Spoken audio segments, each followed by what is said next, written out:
Hello, dear children. I hope all of you are hale and hearty.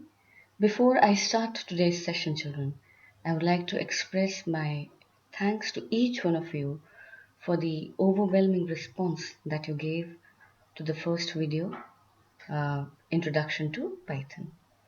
I promise to each one of you that I'll not let you down in any of the video sessions and will come up with all the best that I can to convince you and to teach you this lovely language. So let's start with today's session. Today I'll introduce you to the features of Python, and the very first feature on your screens is that Python is a high-level language. See, children, before I tell you what is a high-level language, let me tell you what is a low-level language. See, computer understands zeros and ones only. You must have done this thing so many times in your earlier classes. See, computer understands machine language, and machine language comprises of zeros and ones. Now, when you code in a machine language, when you code in machine language using zeros and ones, it has direct advantages in the sense that that code is directly understood by the computer because you are coding in a language that the computer directly understands. Therefore, you need not translate that program into machine language. The execution is uh, very fast because you give the program and it is hand-to-hand executed because the time taken for translation is not needed. Okay. अब इसके drawbacks क्या होते हैं ये सुनिए आप. See, machine language program, when you code in terms of zeros and ones, that program is very difficult to understand. Fine. And it is very cumbersome for any programmer not only to write that program in zeros and ones, but suppose an error is detected, finding out that error, debugging it, maintaining it, enhancing it with more features, all that becomes very, very difficult for a programmer. Therefore, the concept of high-level languages was introduced. Now, what happens in case of high-level language? High-level language is written, programs are written in a language that humans understand. Okay, so it is very close to it. It picks up some words from English language. It picks up some, words from the jargon of any programming language, and this is how it is formed. Fine. So high level languages जो होती हैं, they are written in human understandable format. When they are written in human understandable format, so जो machine language की disadvantage थी कि वो difficult to understand होती थी, वो यहाँ इसकी advantage बन जाती है. High level language programs are easier to understand because they are in human readable format. Fine. अब वहाँ जो था कि translation is not required, here it will be required. तो ये इसकी एक रिक्वायरमेंट बन जाती है that I speak in a language I understand, computer understands only zeros and ones. So when I am supposed to run my high level program, I must first convert it into a language that computer understands. So translation is required because these programs are not directly understood by the machine. Fine. So translators होते हैं, आपने lower classes में पढ़े होंगे, compilers, interpreters, ये हमारे translators होते हैं जो हाई लेवल लैंग्वेज के कोड को मशीन लैंग्वेज में कन्वर्ट करते हैं. ठीक है, let's see. High level language क्यों कहा हमने पाइथन को? It is very close to human language and thus it is easy to read, understand and manage. As it is not understood by the machine, it requires translation. So this is the first feature of Python, that it is a high-level language. Let's see the second feature. Python is a general purpose programming language. Fine. कुछ languages होती हैं बेटा, लेकिन मेरे पास Fortran है, purely scientific programming language है, या COBOL है, business oriented programming language है. ठीक है. So they do not, they work for a fixed type of application domain. But this is not the case with Python. Python is a general purpose programming language, that is, it can be used to write software for a wide variety of application domains. I had even discussed this point in my earlier video where I had told you that you can develop desktop applications, mobile applications, web-based applications, gaming applications, AI applications, business applications, scientific applications, and blah blah blah. इतनी सारी applications आप Python से code कर सकते हो. Why? Because it is a general purpose programming language which is applicable across a number of application domains. Fine. Third feature. Python is free and open source. See, there are two words in it, free and open. ठीक है, open source कहते हैं. Free का मतलब क्या होता है? Free means that you can freely download Python from python.org. Fine. And open means that Python can be downloaded along with its source code. ध्यान से समझो. कुछ सॉफ्टवेयर होते हैं बेटा जो प्रोप्राइटरी होते हैं. Proprietary software means licence software, जैसे विंडोज है, आपको लाइसेंस लेके परचेज करनी पड़ती है. ठीक है, आपको वो परचेज करनी पड़ती है, पे करना पड़ता है उसके लिए. But this is not the case with Python. You don't have to pay any cost to download and install Python on your systems. It is freely downloadable from python.org. Open का मतलब क्या हुआ कि आपने पाइथन को download किया, you have the option of downloaded it along with its source code. कैसे Python लिखी गई वो कोड भी आपको अवेलेबल होता है. How does it help? See, you can download that code, you can make changes in it, you can copy it, you can distribute it. इस तरीके से सोर्स कोड अवेलेबल होने से ही उसमें सोर्स कोड में बहुत सारे डेवलपर कम्युनिटी है दैट डाउनलोड्स दैट कोड, उसमें चेंजेस करके नए फीचर्स के साथ उसको फिर से डिस्ट्रीब्यूट कर दिया जाता है. That is why Python is evolving at a very fast rate, because it has a large community that is working on it. अभी हम बात करें, इस समय भी पाइथन पर काम चल रहा होगा, कोई ना कोई डेवलपर्स उस पर काम कर रहे होंगे उसके कोड को और बेटर बनाने के लिए. ठीक है, so free means you don't have to pay anything and open means you can download it along with its source code. Okay, now let's see the fourth feature. Python is an object oriented programming language. ठीक है, object oriented programming language से हमारा क्या मतलब होता है? सुन, देख लेते हैं पहले स्क्रीन पर. Object oriented programming language, short for OOP, is a programming paradigm based on the concept of objects which combine data that represents properties and methods that represent behavior. अब इतना सारा टेक्स्ट आ गया स्क्रीन पर, you must be wondering all कि ये क्या है. सुनो, इस टेक्स्ट को मत देखो, मेरी आवाज पे फोकस करो. Everything around us, including us, everything around us, including us in this real world is an object. Fine. Object क्या होता है? See, I am an object, you are an object. Fine. This computer is an object. हम हर चीज को real world में एक object मानते हैं. ऑब्जेक्ट बना होता है बेटा दो चीजों से. ऑब्जेक्ट कंबाइन करता है प्रॉपर्टीज को और बिहेवियर को. दोनों वर्ड्स पे फोकस करना. Object combines properties and behaviour. Property क्या होती है? ठीक है, प्रॉपर्टी क्या होती है? एक मोबाइल फोन है, उसकी क्या प्रॉपर्टी होगी? हम एक मोबाइल फोन को एक ऑब्जेक्ट मानते हैं, उसकी क्या प्रॉपर्टी होगी? It is of a particular model, it is of a particular manufacturer, it has got certain camera pixel quality, it has got certain memory, this thing, internal external memory. ठीक है, ये basic qualities हम ले लेते हैं. Screen size, ये सब उसकी क्या हो गई? प्रॉपर्टीज. फाइन. और बिहेवियर क्या होगा? What can I do with a mobile phone? मैंने मोबाइल फोन को लिया, कॉल डायल कर लिया, I can make a call with it. Fine. I can and a call, I can put it on charging, I can send emails through it, I can message through it, I can explore the internet on it. Fine. I can download an app on it. So all these things are the behaviour. They comprise the behaviour of a mobile. So अब एक second example लेते हैं. Suppose I have a pen. We all make use of pens. ठीक है बेटा, pen का क्या क्या प्रॉपर्टीज होती हैं? Pen is also an object. It is of a particular make and model. ठीक है, मेक होता है किसी मैन्युफैक्चरर का पेन होता है, टाइप होता है gel type, ball pen type. Fine. Ink colour होता है उसका. ठीक है, अच्छा, अब हम उससे क्या क्या कर सकते हैं? What all can we do with a pen? We can write with it.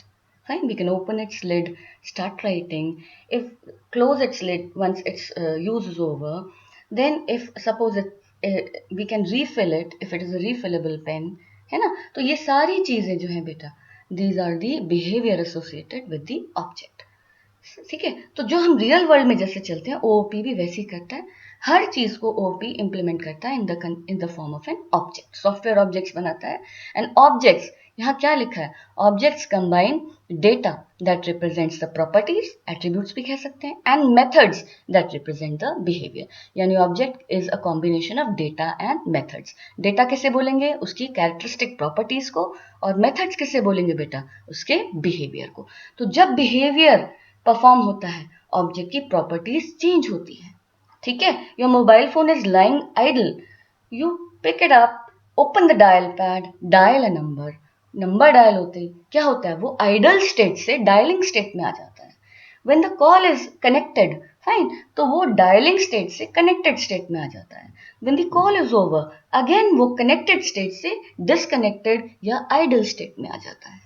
ठीक है, battery is exhausted, you put it on charging, so वो अनचार्ज स्टेट से चार्जिंग स्टेट पर आ जाता है। सो जब आप करते हो, कोई भी बिहेवियर परफॉर्म करते हो, फाइन, तो आपके ऑब्जेक्ट की प्रॉपर्टीज क्या होती हैं, चेंज हो जाती हैं। ठीक है, और ये चेंजेस ही जो हैं, ये चीज को सॉफ्टवेयर में एज इट इज इंप्लीमेंट किया जाता है अगर वो प्रोग्रामिंग लैंग्वेज कैसी है, object oriented programming language. It's very popular paradigm. Paradigm बोलते हैं बेटा एक अप्रोच को, स्टाइल को, मॉडल को। एक प्रोग्रामिंग अप्रोच, एक प्रोग्रामिंग स्टाइल, एक प्रोग्रामिंग मॉडल। फाइन, अब देखते हैं कुछ और एग्जांपल्स लेते हैं इसके। See for example, object could represent a person also, with properties like name, age, address, and behaviors like walking, talking, breathing, and running. ठीक है, एक और एग्जाम्पल लेते हैं बेटा। An object can also be an email with properties like recipient list, subject, body, attachments, and behaviors like adding attachments, sending email. ठीक है, तो आप देख रहे हो हर चीज जो हम अपने इर्द गिर्द देखते हैं, दैट इज एन ऑब्जेक्ट। और इस अप्रोच को क्या कहा जाता है, जब आप ऑब्जेक्ट्स के फॉर्म में अपने प्रोग्राम को लिखते हो, ऑब्जेक्ट ओरिएंटेड अप्रोच को यूज करते हो, then that programming language is called an object oriented programming language. I hope I am clear. I have managed to clear your concept of OOP language. अब Python क्या है, OOP के बहुत सारे programming paradigms होते हैं बेटा। एडिशनली बता रही हूँ क्योंकि CBSE की बुक्स सिर्फ OOP बताती हैं उसे। एक प्रोसीजर ओरिएंटेड प्रोग्रामिंग अप्रोच भी होती है जिसे हम बोलते हैं POP, procedure oriented programming. Fine, वहां पर क्या होता है कि we do not combine the data and functions together. Data is kept separately and functions are kept separately. C is a very popular POP language. Fine, तो Python जो है सभी पैराडाइम्स को सपोर्ट करता है। आपके प्रोग्राम की रिक्वायरमेंट्स ऐसी होंगी कि आप अगर उसे ओपी से लिखना चाहते हो तो ओपी अप्रोच यूज करो, पीओपी से लिखना चाहते हो पीओपी अप्रोच यूज करो। these concepts will become more clear to you when you will become familiar with coding. आने वाली चीजों में जब आप खुद एक प्रोग्राम को देख के आइडेंटिफाई कर दोगे क्या उसमें ओपी यूज हुई है या उसमें पीओपी यूज हुई है। ठीक है, so till then I can call Python not just object oriented but it is a multi paradigm programming language because it supports a number of programming approaches. Two of them that I have discussed in this session are OOP and POP. Okay, now let's proceed to the next slide. Continuing with the fifth feature, Python is an interpreted language. समझो बेटा, interpreted का मतलब क्या हुआ? Source code of Python is executed line by line and not all at once. Interpreted मैं इसे programmer के view से बता रही हूँ। Python programmers point of view से एक इंटरप्रेटेड लैंग्वेज है, that is its source code is executed line by line and not all at once. Fine, जैसे सोर्स कोड क्या होता है बेटा, जो आपने अपने पाइथन का कोड लिखा, दैट इज कॉल्ड, जो आपने प्रोग्राम लिखा उसे हम क्या बोलेंगे, सोर्स कोड। वो हाई लेवल लैंग्वेज में you written a program, that is called a source code. Fine, अभी you are not aware of how to write code in Python but still I will provide you a small example. Please see, हमने यहाँ पर बेटा क्या किया है, देखो एक बीच वाली जो विंडो आ रही है यहाँ पर, I have given this is a Python source code, I have minimised it, ठीक है, ताकि आपका फोकस सिर्फ यहाँ रहे। Print line 1, print line 2, print line 3, print line 4, print line 5। Print Python का फंक्शन है जो स्क्रीन पर आउटपुट दिखाता है। ठीक है, आपने उसमें क्या लिखा बेटा, आपने उसमें लिखा लाइन 1, यानी ये लाइन स्ट्रिंग आपको जो चाहिए, जो स्क्रीन पर दिखानी है, जैसे मैंने आपको हेलो वर्ल्ड का एग्जांपल दिया था। ठीक है, सो वो पाइथन ने इस कोड को कैसे चलाया, पहले पहली लाइन दी, फिर सेकंड लाइन रन करी, फिर थर्ड लाइन रन करी, फिर फोर्थ लाइन रन करी और फिर फिफ्थ लाइन रन करी। जैसे इसने आपको स्क्रीन पर लाइन बाय लाइन एग्जीक्यूट करके इसका आउटपुट दिया। ठीक है, अब देखते हैं इसका आगे क्या होता है। अगर आप देखो, आपने यहाँ पर पाइथन एक केस सेंसिटिव लैंग्वेज है बेटा, यानी केस सेंसिटिव का मतलब अगर स्मॉल ए है तो वो स्मॉल ए अलग है और कैपिटल ए अलग है. Python will not take small A and capital A as the same thing. Okay, what happens, see HTML आपने पढ़ी हो शायद छोटी क्लासेस में, वो केस सेंसिटिव नहीं होती. HTML का कोड आप कैप्स ऑन करके लिखो, कैप्स ऑफ करके लिखो, it will not create any difference, but Python is case sensitive. Fine. तो आपको ध्यान रखना है कि उसके जितने भी चीजें आप लिखोगे कहाँ कहाँ आप उसको केस सेंसिटिविटी से करोगे. सॉरी फॉर द इंटरप्शन बेटा. देखो अब क्या हुआ यहाँ पर, आपने लिखा लाइन 1 है ना, लाइन 1 लिखा, लाइन 2 लिखा, लाइन 3 के बाद जो लाइन 4 है उसके बाद आपके कोड में एरर आ जाता है. रीजन आपने पी का प्रिंट का पी कैपिटल कर दिया, तो पाइथन ने इसको आइडेंटिफाई नहीं किया और पाइथन ने यहाँ एरर दे दिया. और जिस लाइन पर एरर आया वो लाइन और उसके बाद की सारी लाइंस एग्जीक्यूट नहीं हुई. ठीक है. So what does this show, what does this show? That Python code is being executed line by line. अगर लाइन करेक्ट है उसका आउटपुट आता चला जाएगा, जहां लाइन इनकरेक्ट हुई एग्जीक्यूशन स्टॉप होगा, पाइथन आपको एरर देगा और उसके आगे के कोड को रन नहीं करेगा. ठीक है, समझ गए. इसलिए हमने क्या कहा, पाइथन एक इंटरप्रेटेड लैंग्वेज. समझ गए. आगे देखिए, Python comes with large standard library and it is called a language with batteries included.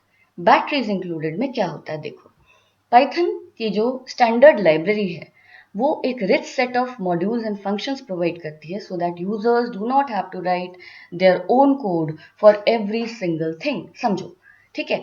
Python के पास लाइब्रेरी को समझो एक प्री रिटन कोड जो लिखा गया है, जिससे a programmer can use ready-made code that a programmer can use to develop his or her programs, and there's no need to code for a new feature for an existing feature from scratch. वो existing feature आपको किसी ना किसी Python standard library से मिल जाएगी और आप उसको यूज कर सकते हो, रीयूज कर सकते हो. ये एक रीयूजेबल कोड है that you can use across your different programs as per your requirements.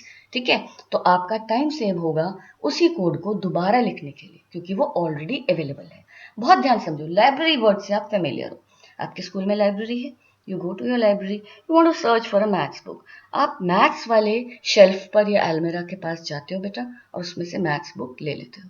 You want to search English novels. You will go to the English section or the English shelf. You will find out कहाँ fiction novels हैं, कहाँ non-fiction हैं, कहाँ पर आपकी literature के books हैं, कहाँ पर आपकी language की books हैं, कहाँ आपकी magazines हैं, all these things. So library में इन सबको shelf में arrange किया जाता है. You will not find up, कि maths में English की books mixed होगी या science में social science की books mixed होंगी. Okay, ये shelves बनाई जाती हैं जिन्हें हम बोलते हैं लाइब्रेरी में, जिससे कि कन्वीनियंटली आप वहां से उसी चीज से रिलेटेड बुक को पिक कर सको. सिमिलरली यही कॉन्सेप्ट पाइथन में भी आया है. मैंने आपको बताया ना ये रियल वर्ल्ड को मॉडल करता है. तो पाइथन में लाइब्रेरीज लिखी जाती हैं. वो लाइब्रेरीज क्या होती है, जैसे मैथ एक लाइब्रेरी है पाइथन की, उसमें सारे मैथमेटिकल फंक्शंस हैं. आपको एक नंबर का स्क्वायर रूट निकालना है, you need not write the code for finding out the square root. Square root निकालने के लिए आपको वहां पर एक फंक्शन मिल जाएगा. आप उस फंक्शन के साथ वो नंबर दो जिसका स्क्वायर रूट निकालना है, एक लाइन में आपका आंसर आ जाएगा. ठीक है. आपको फैक्टोरियल निकालना है, आपको साइन की वैल्यू निकालनी है, कॉस की वैल्यू निकालनी. Trigonometric functions are available, different types of functions are available in math module, जिसको आप इंपोर्ट करते हो अपने प्रोग्राम में और उसके फंक्शंस को यूज कर सकते हो बिना उन फंक्शंस को अपने प्रोग्राम के लिए स्पेशली लिखने से. सो ये रीयूज होती चली जाएगी. You want to do gaming, you have libraries for gaming. You want to go for web development, you have libraries for web development. Fine. You want to develop GUI application, you have libraries for GUI application. Fine. So Python की ये बहुत बड़ी benefit है, इसको बोलते हैं batteries included language. Batteries included क्यों बोला? इसके पास एक rich set of modules है, pre-written reusable code that you can use in your programs to develop your code very quickly. And believe me children, जब तुम अपने इस लैंग्वेज में एक्सपर्ट हो जाओगे तो तुम भी लाइब्रेरीज लिख पाओगे और तुम्हारी लाइब्रेरीज औरों के लिए एक रीयूजेबल कंपोनेंट बन जाएंगी. ठीक है. Fine. Next feature, Python is portable. Portable एक वर्ड होता है बेटा, Vora. Right once run anywhere, Vora, WORA, right once, run anywhere. देखते हैं, एक बार पाइथन का कोड लिखा, वही सेम कोड विंडोज पर भी चलेगा, मैक पर भी चलेगा, लिनक्स पे भी चलेगा, यूनिक्स पे भी चलेगा, without making any changes. Fine, इसका मतलब क्या हुआ कि जो आपने कोड लिखा, that is written once and that can be run anywhere on any type of platform without making any changes. इसीलिए पाइथन को क्या कहा गया? Portable programming language. जावा भी एक पोर्टेबल प्रोग्रामिंग लैंग्वेज है, क्योंकि इसके कोड को आप लिखते एक बार हो, एक तरीके के प्लेटफॉर्म के लिए नहीं लिखा जाता, ये सभी प्लेटफॉर्म्स पर एप्लीकेबल होता है। ठीक है, last feature for today, Python is easy to code and read. ये आप इसकी सबसे प्यारी फीचर है, सिंपल कंसाइज सिंटैक्स है, शॉर्ट कोड लेंथ है और बिगिनर फ्रेंडली लैंग्वेज है। सिंपल एंड कंसाइज बेटा, छोटा सिंटैक्स है। सिंटैक्स होता है grammar of a programming language, fine, लिखने का तरीका उसकी। सिंपल है, कंसाइज है, ह्यूमन रीडेबल है, ह्यूमन अंडरस्टैंडेबल है, क्लोज टू ह्यूमन लैंग्वेज है। कोड बहुत बड़े बड़े नहीं होते, आपने प्रीवियस वीडियो में भी देखा था, पाइथन का कोड बहुत कॉम्पैक्ट हो जाता है क्योंकि कॉम्प्लेक्सिटीज हटा दी जाती है। Fine, focus is only on what is required, everything else that is complex is removed. Beginner friendly language है बेटा। सी 3 स्टेजेस में आप प्रोग्रामिंग सीखते हो। Today you are a beginner, ठीक है, you need not have any mental stress, Python आपका सारा मेंटल स्ट्रेस ले लेगा क्योंकि वो बहुत आसान है, आप जल्दी जल्दी उसको सीखोगे। Very soon you will move to the intermediate stage, जब you will become more self confident, more self capable, आप खुद से कोड करना सीख जाओगे बिना शायद मेरी हेल्प के, मेरी मिनिमल हेल्प के साथ आप कोड करना सीख जाओगे। लास्ट स्टेज इज एडवांस्ड, ठीक है, एडवांस्ड में क्या होगा? You will be able to write very complex this thing applications, large applications on your own, fine।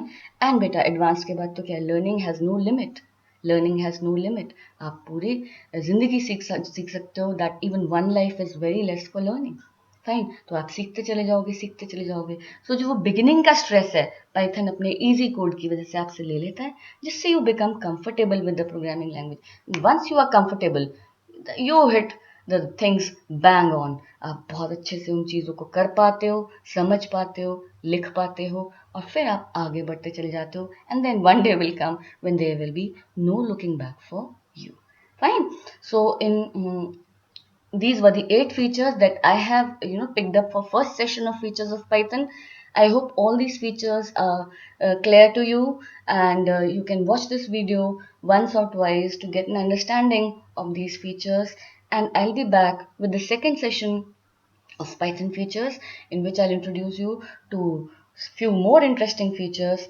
But before moving to the second part, I would first of all take up a session on an introduction to Python programming. So next session would be an introduction to Python, फिर उसके बाद हम features पर revert करेंगे. Till then, please go through these features, revise them, and get back to me with your queries. All yours. Till we meet again, happy learning and God bless you. And once again, a big thank you to each one of you for your precious, valuable feedback and response. God bless you, children.